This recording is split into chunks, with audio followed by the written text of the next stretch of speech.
Hello बच्चों, हम biology का क्लास 12th का वीडियो नंबर 34 डिस्कस करने जा रहे हैं। हमारा चैप्टर नंबर 3 स्टार्ट हो चुका था लास्ट वीडियो के अंदर, जहाँ पर हमने परागण किसे कहते हैं, कितने टाइप के होते हैं और वायु परागण के बारे में डिस्कस कर लिया था। आज उसी टॉपिक को आगे बढ़ाते हुए हम जल परागण के बारे में डिस्कस करेंगे सबसे पहले, और दूसरे परागण जो हैं उनके बारे में भी अध्ययन करेंगे। सबसे पहले बात करते हैं जल परागण। जल परागण जिसमें परागण की क्रिया में यदि जल द्वारा होती है तो जल परागण। अब जल द्वारा किसमें होगी? ज़्यादातर जलीय पौधों में होगी। ठीक है, जो पुष्प के परागकण एक जो है पराग कोश से कहाँ पर पहुंचा दिए जाए? व्यतिकाग्र पर। किसके माध्यम से? जल के माध्यम से। तो प्रक्रिया क्या कहलाती है? जल परागण कहलाती है। जल परागण दो प्रकार का होता है, एक तो अधोजल और एक अधिजल। क्योंकि कुछ जो होते हैं वो जल के अंदर होते हैं, पादप जल निमग्नी पौधे होते हैं, तो उनके अंदर जो परागण की क्रिया होती है वो जल के अंदर ही होती है। ठीक है, उसे हम कहते हैं अधोजल परागण। और अधोजल परागण नाजा, सेरेटोफिल्लम, जोस्टेरा इनमें देखने को मिलता है। नेक्स्ट अधिजल के कुछ पौधे के जो पुष्प होते हैं वो जल की सतह पर तैरते रहते हैं, तो उनके अंदर जो परागण की क्रिया होती है वो जल की सतह पर ही होती है। ऐसे को हम कहते हैं अधिजल परागण, जैसे वेलिसिनेरिया और हाइड्रिला के अंदर देखने को मिलता है। ठीक है, अब जल परागित पुष्पों की क्या विशेषताएं होती हैं? जलवायु परागित पुष्पों के समान में जल परागित पुष्प जो होते हैं वो भी बहुत छोटे छोटे होते हैं, आकर्षक नहीं होते हैं, रंगहीन होते हैं, गंधहीन होते हैं, मकरंद रहित होते हैं। ठीक है, और क्योंकि जल के साथ तैर के जाना होता है इनको, तो इसलिए परागकण बहुत हल्के भी होते हैं ताकि जल की सतह पर तैर सकें। ठीक है, और इसके अतिरिक्त इनके चारों ओर एक मोम जैसा पदार्थ जो होता है उसकी तह भी पाई जाती है, जो इनको पानी से सड़ने में से भी क्या करती है? बचाने का काम करती है। पानी से सड़ने से भी बचाने का काम करती है। नेक्स्ट है कीट परागण। अधिकांश पादप जो होते हैं उनमें परागण की क्रिया कीटों की सहायता से ही संपन्न होती है। और परागण करने वाले कीटों में मधुमक्खी, तितली, शलभ, मक्खी, बर्र आदि प्रमुख होते हैं। कीट जब किसी एक पुष्प पर बैठता है तो परागकण उसके शरीर से चिपक जाते हैं, और जब वो अन्य पुष्प पर बैठता है तो वहाँ पर परागकण उसके झड़कर उसकी व्यतिकाग्र पर पहुँच जाते हैं और परागण की क्रिया में क्या करते हैं? सहायता करते हैं। जिनमें कीट परागण होता है उन पुष्पों में कुछ विशेषताएं होती हैं। तो वो बहुत बड़े बड़े आकार के होते हैं, बहुत आकर्षक पुष्प होते हैं, बहुत चटकीले रंगों से बन के होते हैं, तथा उन पुष्पों में गंध पाई जाती है, उनमें मकरंद उपस्थित होते हैं।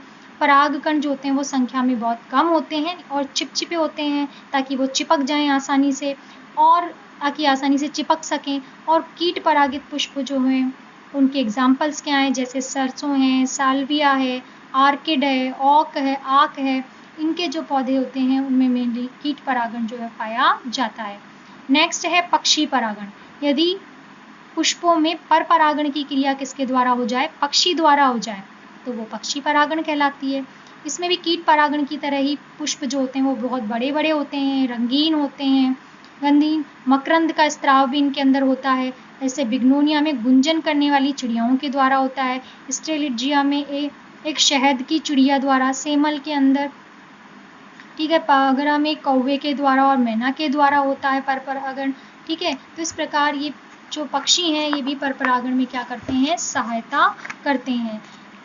कैसे करते हैं ये? किस प्रकार ये प्रक्रिया संपन्न होती है कि जब मधुपान करने के लिए पक्षी जो होते हैं वो दलपुंज नली के अंदर अपनी चोंच डालते हैं, तो उसके वक्ष और सिर पर चिपचिपे परागण क्या हो जाते हैं? चिपक जाते हैं।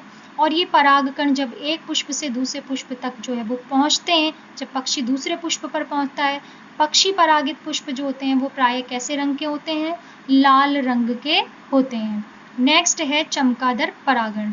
यदि पर कुछ रात्रिचर पुष्प, कुछ रात्रि में खिलने वाले पुष्प होते हैं जो दिन में बंद रहते हैं, रात में खिलते हैं, और चमगादड़ एक रात्रिचर प्राणी है, तो उनके अंदर जो परागण होता है वो चमगादड़ की सहायता से संपन्न हो जाता है, क्योंकि रात्रि के समय ये निकलते हैं और कीट, फल, मकरंद तथा परागकणों की खोज में पेड़ पर जाते हैं।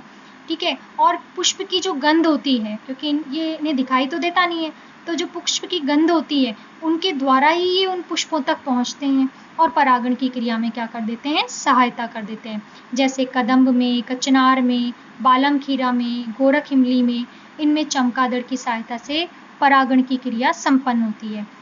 नेक्स्ट है और लास्ट है कुछ सर्पवृक्ष और आर्किड जो होते हैं उनमें घोंघों की सहायता से, स्नेल की सहायता से, फाइला जिनको बोलते हैं उनकी सहायता से होता है, जबकि गुलमोहर और सैमल में पक्षी परागण के साथ साथ गिलहरी के द्वारा भी परागण जो है वो संपन्न होता है। तो ये आपका जो परागण जो टॉपिक था वो कंप्लीट हो गया है। इंपॉर्टेंट चीज़ क्या है, क्वेश्चन कैसे पूछा जा सकता है इसके अंदर, क्वेश्चन ज़्यादातर उदाहरण बहुत ज़्यादा पूछे जा सकते हैं। उदाहरण के बिहाफ पर आपसे टाइप पूछा जा सकता है या टाइप के बिहाफ पर उदाहरण पूछा जा सकता है। विशेषता क्या होती है वो पूछी जा सकती है, जिस पर आपको विशेष ध्यान देना है। नेक्स्ट है असंगतता या अनिषेचत। कई बार क्या होता है कि पूर्णतः कार्यश्रम और जननक्षम नर और मादा युग्मक जो हैं उनमें किसी कारणवश निषेचन की प्रक्रिया जो है वो संपन्न नहीं हो पाती है, यानी वो पूर्णतः विकसित तो हैं लेकिन फिर भी उनमें किसी कारणवश निषेचन संपन्न नहीं होता है। तो हम इसे क्या कह देते हैं, असंगतता या अनिषेचता कहते हैं। असंगतता या अनिषेचता जो है वो कहते हैं।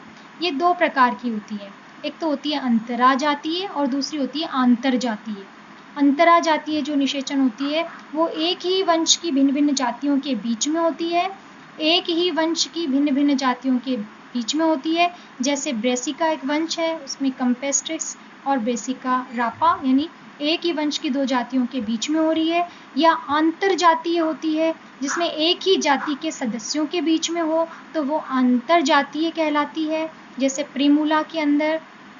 ठीक है, पराग स्त्री केसर पारस्परिक क्रिया के कारण भी पौधे में कई बार क्या आ जाती है, असंगतता उत्पन्न हो जाती है।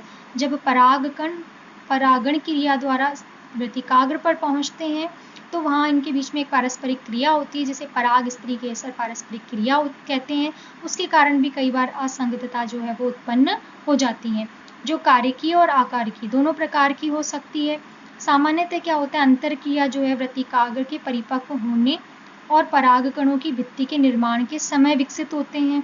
ठीक है, यदि स्वनिषेचत्व का निर्धारण और नियंत्रण नर युग्मोद्भिद के जीन प्रारूप द्वारा होता है, नर युग्मोद्भिद के जीन प्रारूप द्वारा होता है तो उसे हम युग्मोद्भिदी स्वनिषेचत्या कहते हैं, युग्मोद्भिदी स्व अनिषेचता कहते हैं।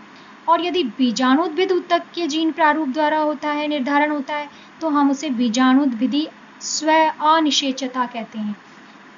क्या होता है कि जब पारस्परिक क्रिया होती है उस वजह से ऐसा हो जाता है, परागकण जो है उनकी भित्ति का निर्माण के समय जो है वो कुछ असामान्यता आ जाती हैं।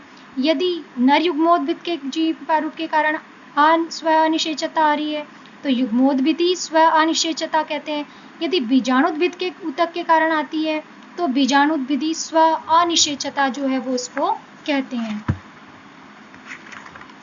अब स्व अनिषेचता के निम्न परिणाम दिखाई देते हैं, जैसे परागण की क्रिया द्वारा पहुंच तो जाता है लेकिन उसमें अंकुरण जो है वो नहीं हो पाता है, पराग नली का जो है वो वृद्धि नहीं कर पा रही है अंकुरित होने के बाद, या फिर पराग नली जो है वो सही स्थान पर नहीं पहुंच पाती है, या पराग नली वृत्तिका के अंदर ही फट जाती है, या केंद्रकों में संलयन नहीं हो पाता है। तो पूर्णतः जननक्षम होने के बाद भी कुछ जो है आकारिकीय कारिकीय व्यवधान आ जाते हैं जिसके कारण स्व अनिषेचता उत्पन्न हो जाती है, जिसके निम्न परिणाम देखने को मिलते हैं कि परागकण का अंकुरण नहीं हो पाता, या पराग नली जो है वो वृद्धि नहीं कर पाती, या वो सही स्थान पर नहीं, बीजांड तक पहुंचना होता है सही स्थान उसका, तो बीजांड के अंदर तक बीजांड तक नहीं पहुंच पाती, वृत्तिका में ही फट जाती है, या बीजांड तक पहुंच भी गई तो युग्मकों केंद्रकों का संलयन जो है वो नहीं हो पाता है। तो आज की वीडियो में इतना ही पढ़ेंगे, नेक्स्ट टॉपिक हम नेक्स्ट वीडियो में डिस्कस करेंगे।